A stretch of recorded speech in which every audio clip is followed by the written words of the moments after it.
Au nom du Père et du Fils et du Saint-Esprit. Amen. Bien-aimés dans le Christ, invoquons l'Esprit Saint. Viens Seigneur Esprit Saint, repousse l'ennemi au loin. Donne-nous ta paix sans retard. Sous ta conduite et ton conseil, nous éviterons toute erreur. Ô Seigneur, envoie ton Esprit et tout sera créé et tu renouvelleras la face de la terre. Nous sommes aujourd'hui, jeudi 23, le 7e jour de notre neuvaine, à la préparation et à la célébration de la nativité. Et l'évangile qui nous est soumis en ce jour, elle est tirée de l'évangile de Luc, chapitre 1er, versets 57 à 66.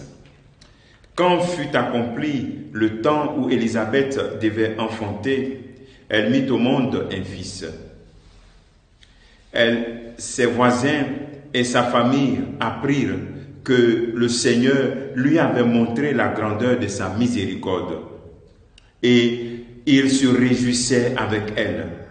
Le 8e jour, il vint pour la circoncision de l'enfant.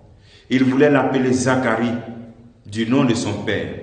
Mais sa mère prit la parole et déclara, « Non, il s'appellera Jean. » On lui dit, « Personne dans ta famille ne porte ce nom-là. » On demandait par signe au père comment il voulait l'appeler. Et il se fit donner une tablette sur laquelle il écrivit « Jean est son nom ». Et tout le monde en fut étonné. À l'instant même, sa bouche s'ouvrit, sa langue se délia.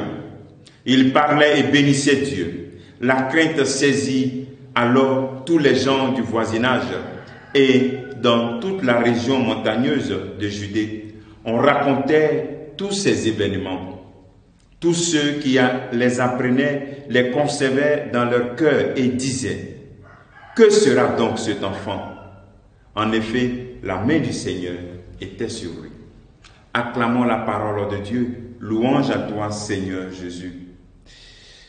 Ce chapitre 1er de l'évangile de Luc est rempli vraiment d'enseignements. Et maintenant que nous sommes à la naissance de Jean le Baptiste, son nom c'est Jean. Jean qui signifie le Seigneur est miséricordieux. Son nom c'est Jean. L'avènement de Jean est la preuve que Dieu écoute nos supplications. Et c'est cela que nous devons retenir comme premier enseignement. Dieu écoute nos supplications. Celle qu'on appelait la femme stérile, voici qu'elle enfante. Et je crois que toi qui attends cet enfant, reste serein. Ce couple qui attendait cet enfant, restez serein. Dieu écoute nos supplications. Il ne regarde pas le temps. Arrêtez de regarder le temps et servez Dieu. Bénissez-le. C'est ce que nous devons faire. Dieu écoute nos supplications. Garde donc la foi et garde la joie. Deuxième enseignement du nom des gens, c'est la communion. Nous le rappelons souvent, c'est de maintenir une communion quand vous devez nommer vos enfants. Ici, on voit que la mère et le père sont en communion. C'est vrai que la main du Seigneur est sur cet enfant, mais la main du Seigneur aussi est sur nos enfants. Aujourd'hui, on voit que lorsqu'on doit nommer nos enfants, il n'y a pas de communion. Chacun, on prend son nom et puis on met sur le dos de l'enfant. Il y a le nom de la belle-mère, le nom du beau-père, le nom que donne le père, la mère.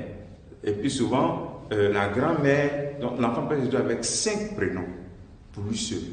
Je crois que c'est un bagage un peu lourd. Il faut qu'on cherche au niveau de la famille à trouver une entente pour donner un nom à l'enfant. Toi, tu peux sacrifier ton nom pour le prochain. Mais trop de noms, ce n'est pas signe de communion. Son nom, c'est Jean. Et Élisabeth le dit. Et en même temps, Zacharie confirme, lui qui n'entendait rien et qui ne voyait rien. Le troisième élément de notre enseignement, c'est cette exclamation de tous ceux qui ont entendu parler de cela. Que sera donc cet enfant? Est-ce que ta vie amène à ce que les gens se posent cette question? Mais qui est cette personne? Mais pourquoi elle pardonne aussi facilement? Mais pourquoi cette personne est aussi serviable? Est-ce que ta vie suscite l'interrogation? Est-ce que ta vie suscite l'exclamation? Ce que nous pouvons retenir en ce jour comme travail à faire, qu'est-ce que tu vas changer dans ta vie pour que ta vie suscite autour de toi l'étonnement, l'exclamation et qu'on se demande que sera? Qui est cette personne? Rappelons-nous que la main du Seigneur est sur nous. N'ayons pas peur dans ces fins de cette année. N'ayons pas peur, comme l'Évangile le dit. La main du Seigneur est sur Jean-Baptiste et la main du Seigneur est également sur toi. Que le Seigneur te bénisse, que nous bénissons tous en ce jour. Au nom du Père et du Fils et du Saint-Esprit. Amen.